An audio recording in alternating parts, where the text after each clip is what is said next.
नमस्ते छात्रों, कैसे हो? अच्छे हैं सब लोग। आप सबका फिर से एक बार डीएवी श्री विष्णु विद्या निकेतन में हार्दिक स्वागत है। आज हम बात करेंगे, इससे पहले हमने कक्षा 9वीं का जिस देश में गंगा बहती है उस गीत के बारे में जानकारी प्राप्त की, उसका शेष भाग की जानकारी हम आज प्राप्त करेंगे। मेरा नाम टी संतोष, कक्षा 9वीं, विषय हिंदी और पाठ है जिस देश में गंगा बहती है, भाग 2। भाग 1 में हम जानकारी थोड़ी प्राप्त कर चुके हैं। आज हम प्राप्त करेंगे इस गीत के भावार्थ की जानकारी। आपके सामने 4 पंक्तियां हैं, उसको हम पहले गा चुके हैं। एक बार देखते हैं उनका भावार्थ। तो पंक्तियां हैं, होठों पे सच्चाई रहती है, जहाँ दिल में सफाई रहती है, हम उस देश के वासी है जिस देश में गंगा बहती है। यह 4 पंक्तियां हैं, इसका भावार्थ हम लोग अभी जानेंगे। कवि शैलेंद्र कुमार कहते हैं कि भारत एक बहुत ही पवित्र और महान देश है, क्योंकि यहाँ पर नदियों को तो माता कहा जाता है और सभी प्राणी मात्राओं की, पेड़ों की, नदियों की, फसल की पूजा की जाती है। इसलिए भारत महान है, क्योंकि यहाँ पर और पवित्र नदियाँ तो बहती ही हैं और अलग अलग जाति धर्म के लोग भी मिलजुल कर रहते हैं। भारतवासी पवित्र गंगा नदी के बहने वाले देश में रहते हैं।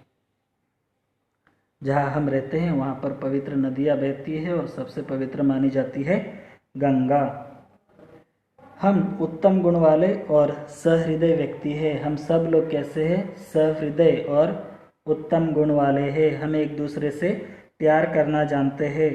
हमारे होठों पे सच्चा, हमेशा सदा सच्चाई ही रहती है। हम एक दूसरे से मिथ्या या झूठ नहीं बोलते, हम हमेशा सच बोलते हैं और यही हम लोगों की विशेषता है, यही भारतीयों की विशेषता है। हमारे मन हमेशा निर्मल होते हैं। हम किसी के प्रति अपने मन में द्वेष नहीं रखते।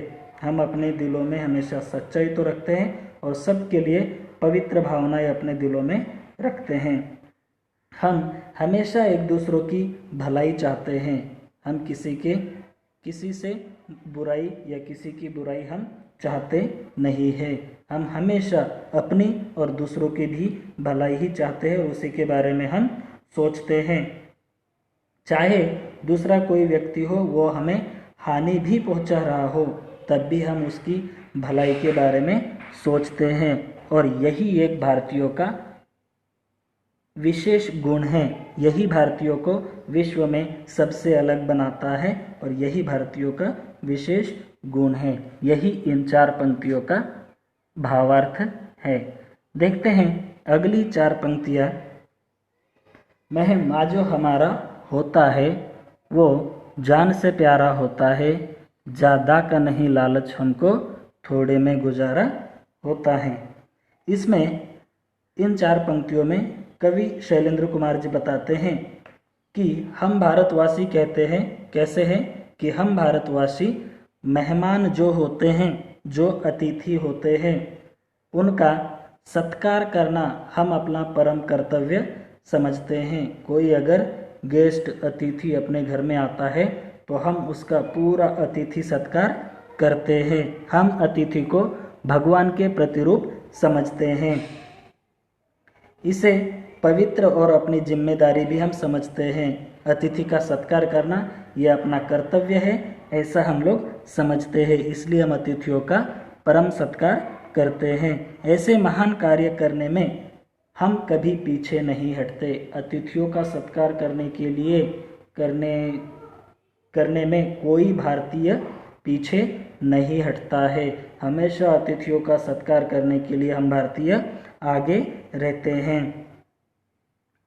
हम इसमें ये कार्य करते समय हम कभी अपनी हानि की भी परवाह नहीं करते। हमें क्या नुकसान होने वाला है या हमारे साथ क्या होगा ये भी हम नहीं सोचते, और हम निर्मल भाव से अतिथि की सेवा या सत्कार करते हैं। अर्थात हम लोग क्या करते हैं, जो अतिथि होते हैं उनको अपने प्राणों से भी प्रिय समझते हैं, उनको भगवान का प्रतिरूप मानते हैं, इसलिए हम अतिथि की इतनी सेवा करते हैं। हम भारतवासी जो होते हैं वे कभी लालच नहीं करते। हम भारतवासी कभी लालच नहीं करते। जितना भगवान ने दिया है हम उसी में संतोष कर लेते हैं, हम उसी में तृप्त हो जाते हैं और अपना जीवन व्यतीत करते हैं। जितना मिल जाए हम उसी में खुश होते हैं। यही इन 4 पंक्तियों का भावार्थ है। देखते हैं अगली 4 पंक्तियाँ। मिलजुल के रहो और प्यार करो, एक चीज़ यही तो रहती है। हम उस देश के वासी हैं जिस देश में गंगा बहती है। संसार में ऐसा हमें कहीं देखने को नहीं मिलता जहाँ कहते हो कि वसुधैव कुटुंबकम।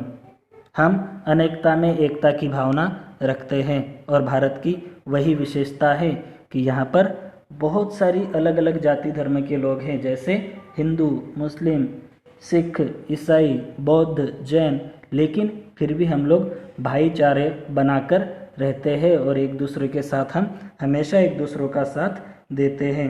यही भारत की एक पवित्र भावना भारत को एक सभी देशों में अलग बनाती है। यही भारत की विशेषता है कि इतने अलग अलग जाति धर्म के लोग यहाँ रहते हुए भी सब मिलजुल कर रहते हैं, सब प्यार से रहते हैं, सब मानव ही है, प्रेम से रहिए, मिलजुल कर रहिए। यही हर भारतीय का प्रयास होता है और यही उनके दिलों की धड़कन कहती है। यही भारत भर फैली हुई भावना है। यही भारत के सभी लोग यही चाहते हैं कि सब लोग मिलजुल कर रहे, सब लोग मानव ही हैं, भगवान ने सबको एक जैसे ही बनाया है, और यही चीज़, यही भावना भारतीयों को विश्व में सबसे अलग बनाती है। तो यही इस गीत का भावार्थ अभी तक आपने समझ लिया। अब देखते हैं इस गीत से संबंधित कुछ व्याकरणांश। विरुद्धार्थी शब्द या उल्टे शब्द। सुंदरता, असुंदरता, सुंदरता का विरुद्धार्थी शब्द असुंदरता। सच्चाई, झूठ, थोड़ा, ज़्यादा, पूरब, पश्चिम, प्रेम, द्वेष, धरती, आकाश, बच्चे, बूढ़े, मित्र, शत्रु, सुंदर, असुंदर और कुरूप। सफाई, गंदगी, अधिक, अल्प, कम, कीमती, सस्ता, अपना, पराया, सहन, असहन, इंसान, दानव, अंधेरा, प्रकाश, मधुर, कड़वा, ज़्यादा, कम, बहुत, कम, प्यार, नफरत, दया, निर्दय, सह्य, असह्य, जान, बेजान। देखते हैं वचन, एक वचन और बहुवचन। आँख, आँखें, नदी, नदियाँ, रात, रातें, वह, वे, देश, देश, अंधा, अंधे, होठ, होठ, बच्चा, बच्चे, चीज़, चीज़ें, मैं, हम, वासी, वासी, लड़की, लड़कियां, जान, जाने, सदी, सदियां, रोटी, रोटियां, यह, ये, कीमत, कीमतें, खुशी, खुशियां, एक, अनेक। देखते हैं इसी गीत से संबंधित लिंग, पुल्लिंग और स्त्रीलिंग। माँ, बाप, बेटा, बेटी, भाई, बहन, सेवक, सेविका, चाचा, चाची, बच्चा, बच्ची, बूढ़ा, बूढ़ी, नाना, दादा, दादी, ताया, ताई, लड़का, लड़की, माता, पिता, राजा, रानी, मामा, मामी, पति, पत्नी। देखते हैं इसी पाठ से संबंधित जो उपसर्ग आए हैं वो। सुदर्शन, सु उपसर्ग, अन्याय में अ उपसर्ग, साकार, स उपसर्ग, अपमान, अप उपसर्ग, प्रशांत, प्र उपसर्ग, सज्जन, सत उपसर्ग, निराकार, निर उपसर्ग। अब कुछ पर्यायवाची शब्द।